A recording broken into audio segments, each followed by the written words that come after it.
Hello, everyone, and welcome to another episode of the Wise Decision Maker Show, where we help you make the wisest and most profitable decisions.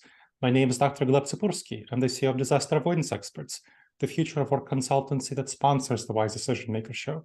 And today with me is Sondre Rasch, who is the CEO and co-founder of SafetyWing. We'll find out about SafetyWing a little bit later, but Sondre, first of all, can you tell us a little bit more about what is the secret to making remote work effective from your perspective? The secret to making remote work effective, I think, is that you make use of the main benefit you have for hiring remotely, which is to hire from any country in the world, hire globally. And in order to do that, you have to sort of build a company bottom up to work for that purpose. So some key features is, for example, that you need to have a culture which works in that setting. You have when you hire internationally, you don't have the same shared cultural lattice that you do when everyone is working from the same city and you're kind of just building on top of that culture. So you have to provide more of a culture that will work, and a stronger one in some sense. I think you need to focus management on outputs instead of inputs. People who go down the line of sanctions and surveillance, they typically don't succeed. And well, one, it doesn't work, and two, it also isn't that great of an environment. So instead, what the most successful remote company is doing is they just change the whole structure to be focused on outputs instead of inputs, which actually, once you've done it, is actually very pleasant for the company as well. You have to set up, remote infrastructure. I love the virtual office tools. They're still pretty early, but talking to a company that was remote first, that was founded remotely, I think is a great way to get a sense of what kind of thing are needed. I also would have some in-person, right? We do gatherings. We think that's a great way to, very efficiently get, most of the benefit from in-person collaboration. And then lastly, here's a temptation to avoid, which is to change salaries based on location. So intuitively, this is what you think is the main benefit of hiring internationally, which is that there's like wage arbitrage. But the problem with that is that actually remote work, the internet labor market, is its own labor market. So it's like, what is a labor market? It's like the participants in it, which jobs are available and which job applicants. So the moment someone joins your remote company, they're in the remote labor market. So if you're paying them Buenos Aires salaries, you're going to be you're going to have high churn, essentially, because they're out of the gate realize that they can apply for other such jobs. So I think a much more realistic approach is to use it to find great talent you wouldn't do otherwise. And that's how you kind of realize the wage arbitrage, not by trying to pay a world performer, a low salary. That's interesting. But let's go back to the culture, the first point. So how do you cultivate that culture where you are in a situation where you don't share the culture with the people you hire abroad? You have a different culture, you have a different perspective. How do you cultivate that culture? So the first thing is which values exactly is the best. And previous startup, which is also built remotely, I kind of slotted vision values, which I think is the minimum viable product of a culture, is the vision and the values. What are you doing and how, in some sense, what are you optimizing on the way there? I thought that was like corporate BS to some degree, and it can be, but what I learned is actually when it is done sincerely and well thought out, it's actually one of the few mechanisms for coordination that scales. And it's also, a source of a lot of success. It's like the personality of the hive mind. So I think that, the way you get from one person, like multiple people coming together and being like a mega brain together, is that that collaboration is efficiently and everyone thinks for themselves and you're able to kind of crowdsource the knowledge to be smarter together. So I'm saying all of this because you first want to get like, what are you even doing when you're trying to make a culture that works remotely? And that's roughly what I said there. You're trying to make this hive mind mega brain that can solve the purpose, which is the vision, as good as possible. So the values you have does depend somewhat on the course, although there are also some that are universal. So for example, one that we put great weight on in SafetyWing is like authenticity, which is roughly stating being the same on the inside as you are on the outside, like saying what you actually think, in conversations, but also we as a company externally. So this is, I would say, is a universal value, but it's extra important, I think, in a remote setting, because you are, it's to your pro-truth pledge, but because when you communicate more by text, then there's like lower bandwidth, and so it's just more important that what comes out is correct. And a common way information can be not correct is that it's inauthentic, like they say something to get an effect instead of because that's what they think. Charitable interpretation, or like be good to each other, is another like remote friendly value that we put a lot of emphasis on, that I think is somewhat universal. And with that one, you have the fact that when people of different cultures collaborate, you sort of need to put a lot of slack in the misunderstanding account. Because and one way you can do that is by putting a high value on charitable interpretations. So someone reads something and maybe they're from a culture where you're a bit direct, to someone who's in a very polite culture, and one way to not get caught in quibbles all the time is to encourage everyone to be extremely gracious, much more than deserved, in terms of how they interpret poor communication. So that's a second one. One that is not universal, but I would say it's right for a lot of startups, is, and I think is something, we weigh both creativity or idealism. One way to think about what kind of values to have. I like this framework of loose and tight cultures a lot. So loose cultures are like, they require high creativity. Tight cultures require like high adherence. Like think of like from artist to kind of marine. And so you want to figure out like your product service, or like your mission, where does it fall in this continuum? And then you can actually infer several values based on that to make, so in our case, right, we would lean towards creativity and idealism, not as much as an artist, but a startup is making something new. That's interesting. So when I think about culture, and I helped 22 organizations by now transition to permanent, long-term, hybrid, and remote work arrangements. One of the biggest things the clients of mine who chose to do remote did is to place a high emphasis on trust as a high value in terms of culture, because that's the biggest challenge of remote work, is building trust and building that connection to each other. Because when you think about culture, I mean, you can think in general, there are two elements. Culture is something that informs how do you and other people or your organizations make your decisions, and also how do you relate to each other. I mean, we can broadly, generally say that those are the two big elements of culture.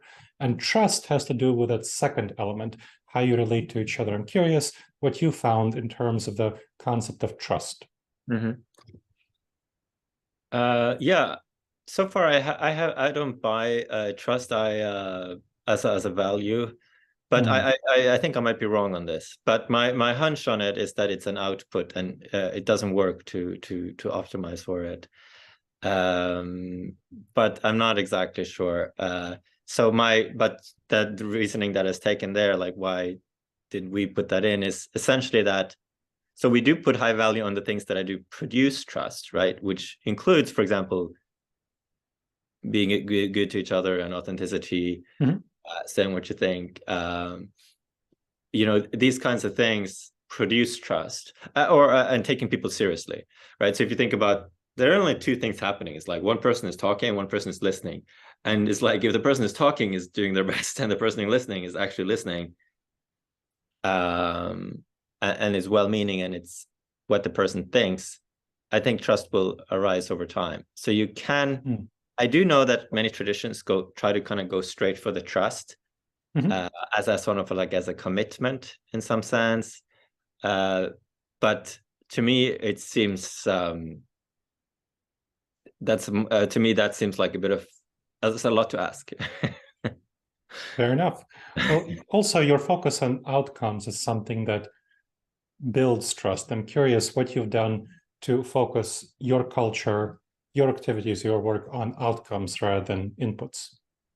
Yeah, so to focus on outputs rather than inputs, that means that everyone, well, it starts with what you don't do. What do you don't do? Well, there's no set working hours, for example. There's no set inputs. People are responsible for areas and goals. So there are problems to be solved and there are goals to be reached. And they can be set, their company goals, and then they go down on teams, which produces individual quarterly or weekly goals. And over time, you can tell then goal accomplishment rate, right? And you can also say if these goals are good goals or not. And there is a feedback loop on that. So you can imagine if you have then a scenario where whether you think someone is good or not is whether they reach their goals or not. And of course, also whether those goals are good or not, you will over time can have then a extremely productive company without knowing how many hours somebody's worked in a given week. Yeah, that makes sense. And that's kind of something that helps build trust. I think a lot of companies that I've observed that have a lot of trouble with permitting any degree of remote work, that are trying to have forced mandates back in the office, have pretty low trust and have a pretty high focus on inputs. What's your experience with companies that have that lower level of trust, focus on inputs, and why do you think they struggle with permitting their workers to work some of their time remotely? Yes, I think that this, I've read a version about this when we reflected on charitable interpretation in the company. Essentially what it does is when you act low trust to somebody, it's like they sink to the level you expect. So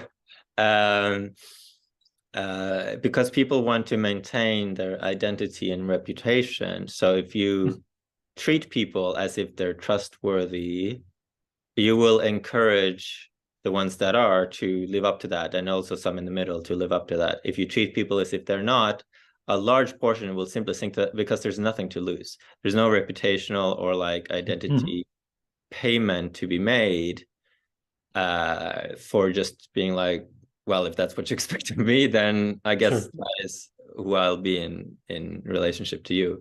So, which makes this like very, like if you have then low trust, all transactions, all cooperation becomes extremely costly because it all has to have so much sanction and control and management, and that's expensive. So, so if you can then make a high trust culture emerge, which I think we've very much succeeded with at SafetyWing, you can have one where you can be very productive with little management or surveillance or sanction, which makes people happier, but it also is a big cost saver because sanction systems are not free to enforce. Enforcement is costly. Yeah, so that's why I think they ultimately fail. Is the best people just aren't going to put up with it anyway. So you also get you also make this like self-selection into the kind of people who's like, well, like you may think it's, since this is how you think I am, that must mean you interact with low quality people, and very high good people don't want to work for your company then. So you end up often being surrounded by exactly the kind of people you're trying to catch with your control and surveillance systems, which are people who notice that you don't trust them and think, well, that sounds about right because I'm not trusting. That's so it's funny. a self-fulfilling prophecy. Okay, well, that makes a lot of sense. Tell me a little bit more about SafetyWing. So you work with digital nomad insurance. Tell me a little bit more about what you do, what you created SafetyWing, and where it is right now. Yeah. So SafetyWing is building a global social safety net and also a country on the internet, ultimately. And two sentences of what that is. Well, the internet. I previously started a company called Superside. We want to provide benefits for the freelancers, found that nobody offered that.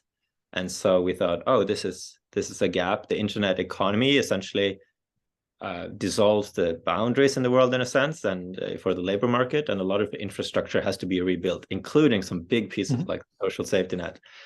And so we set out to build this, and we have that's our end state goal. And on the way there, we've started with health. So we started to make something called Nomad Insurance, which is an insurance for digital nomads. And which is global, simple, universal, and then also remote health, a health insurance for remote teams. And that is used by hundreds of thousands of remote workers worldwide, both individuals and companies. And but we're still focused on this long-term project, and more is coming out there soon. And we also have started some in Plumia, which is the arm of SafetyWing that working on building the country on the internet. Tell me a little bit more about the arm that's building the country on the internet. Yeah. So Plumia is a project for building country on the internet. It has as a plan to make a passport, and then we'll essentially merge that with the social safety net membership to have citizenship as a service. So it's building now a community and also doing a lot of think tank things, talking to governments, proposing policy, things like that. One extremely successful project, which is central to the plan, has been the nomad and remote work visas. And this is a trend in remote work, is that cities and countries start to compete for citizens, digital nomads, and remote companies because they can.